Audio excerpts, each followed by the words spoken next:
I just went against my own advice. Am I a hypocrite?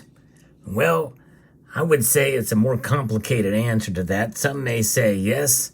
Others may say, well, you got to be flexible. And that's exactly what I did, and I'll explain why. I bought this silver now. Let's explore.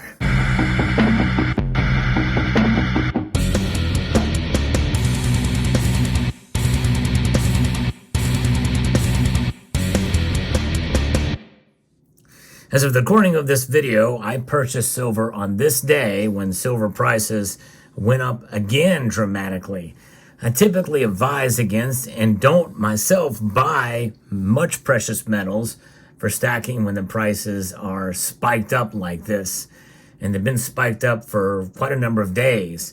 By the time you watch this video, who knows? They could continue climbing or they may pull back.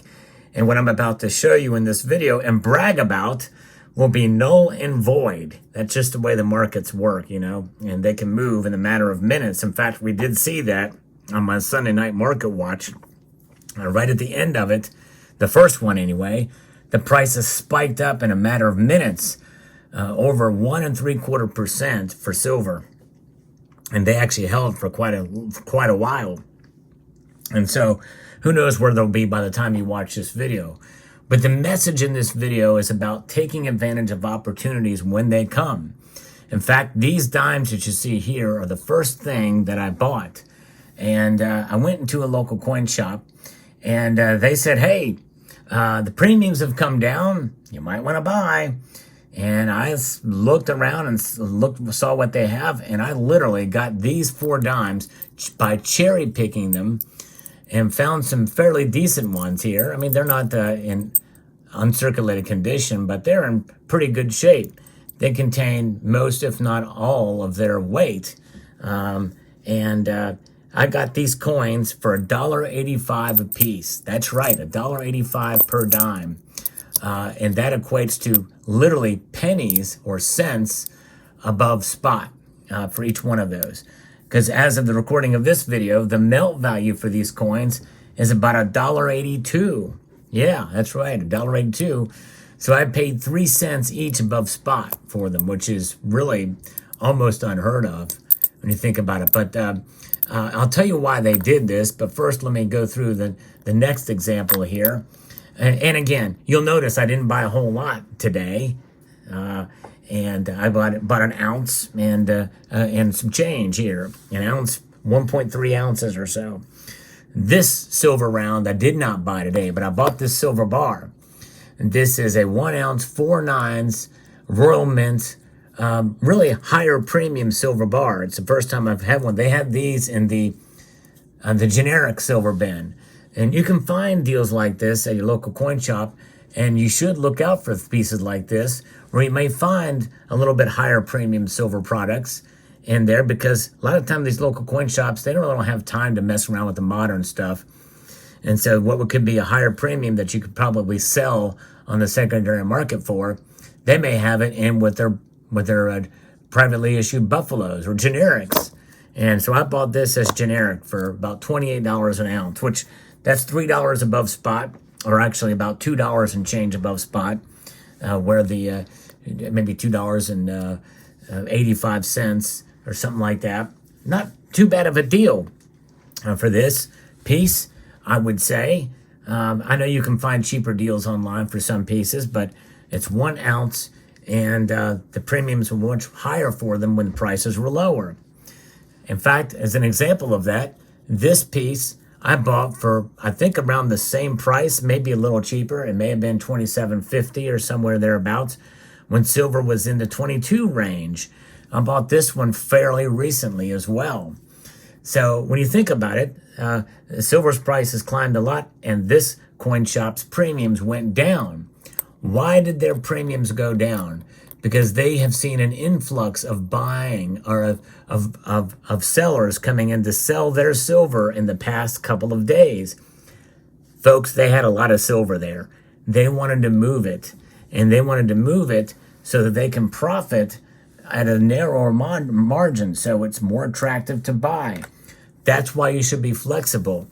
You can lower your dollar cost average by buying when spot price is high like this, if the premiums are lower at your local coin shop, depending on what they have. Take advantage of those times. This is an opportunity that you can do. I learned a lot with today's purchase. So I wanted to share my experience with you. This is how you can be flexible and how you can still follow this idea of enhanced dollar cost averaging that I've been talking about here. And this is part of that enhanced dollar cost averaging, where you can still buy silver when the spot price is high, and your local coin shop may have a slight glut of silver in their possession, and therefore willing to pass some of that on to you so they can move more product and quickly. They had a lot of Mercury dimes. These Winged Liberty dimes, they had 2 big buckets full of them.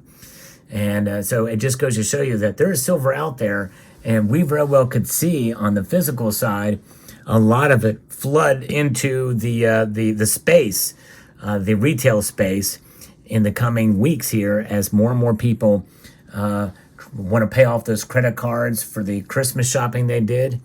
We could start to see another glut of silver come in. And then premiums low are maybe low, even in spite of the paper price going up, because of all that buying that's going to happening on the ETF side. I think that's what's starting to happen, and I'd be very curious to hear about what your situation is where you live. Is the spot price of silver, as it's going up, are the premiums lowering at your local coin shop? I would love to know. You know, another reason why I decided to buy dimes rather than quarters and half dollars is, well, I was kind of short on in-pocket money right then and there too. But I like the idea of the smallest recognized unit of measure of silver in constitutional form like this, in the form of a Winged Liberty dime, so that the very design itself gives away that it's silver, because it's not as apparent with a Roosevelt dime, even though the color is very different, and most can tell by just looking at it. But there's no mistaking a Mercury dime. Very rarely are these faked, so when you have these in your stack and you can get them for the same price as a Roosevelt dime, it's a no-brainer for me. Plus, it's just much more beautiful, in my opinion, than a Roosevelt dime. Which, by the way, the Roosevelt dime, the design is the longest serving design on a U.S. coin in the history of the United States Mint and America. Let that sink in. The Roosevelt dime is, without a doubt, the longest consistent design on both sides of the coin of any coin in U.S. history. It's kind of remarkable when you think about that, but this classic design of the Mercury dime, of the Winged Liberty is a proper name for it, is timeless. It's amazing. This is now the design that's on the Palladium Eagle, by the way, that Winged Liberty. So fascinating indeed, and that's why I decided to do it. That's why I got these as a fractional size. If I needed to liquidate these or use them in transactions, they would be very liquid and very recognizable and easily transacted or liquidated. And I like that about it. And a premium piece of silver for $2 and change above spot, I thought was a no-brainer too. I've always admired the look of the Three Graces piece. I know they come in various different sizes. The 1 ounce silver is the smallest bar form of this, and just had to have it. The Royal Mint has great design features on this, and I love the reverse of this piece too, that has the Royal Mint logo, but also has this cool little security feature in the background with that kind of a laser etched pattern, very, very faint pattern in the back there that just gives it that extra special sense of being a legitimate product. And I love that. I think that's great. It speaks to the quality that they provide. And this piece actually does not appear to show any milk spotting, which actually kind of surprises me. But I do think this is considered probably a premium, at least somewhat of a premium product, even though it's not a denominated coin per se, but they do make coin bars. Most people probably don't realize that, but they actually do make coin bars. But this is just an actual bar, a non-denominated bar. People often wonder, why doesn't the United States Mint do this? They don't need to. The Silver Eagle is the most popular bullion coin on the planet, hands down. There's There's no other coin that comes close to the American Silver Eagle in terms of popularity, which is amazing indeed. So they don't need to, and they probably shouldn't, because they can barely keep up with the production of this coin. And I didn't ask what they were selling Silver Eagles for, but likely they're still selling from somewhat more of a premium. I know that their actual coins section was $1 more per spot.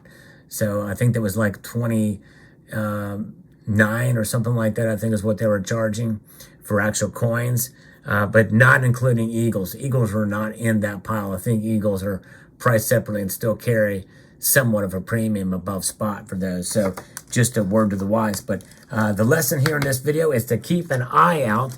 Go to your local coin shop, see what they're selling silver for. Be open to it, but in general, try not to buy when the price spikes unless you can eat away at that increase in spot price with much lower premiums, as I was very fortunate to find at a coin, my local coin shop in my area here. Let me know what your thoughts are. I'd like to extend a multitude, that means a lot, of gratitude to each and every one of you for taking the time to watch, and to encourage you to please rate, share, comment, and subscribe.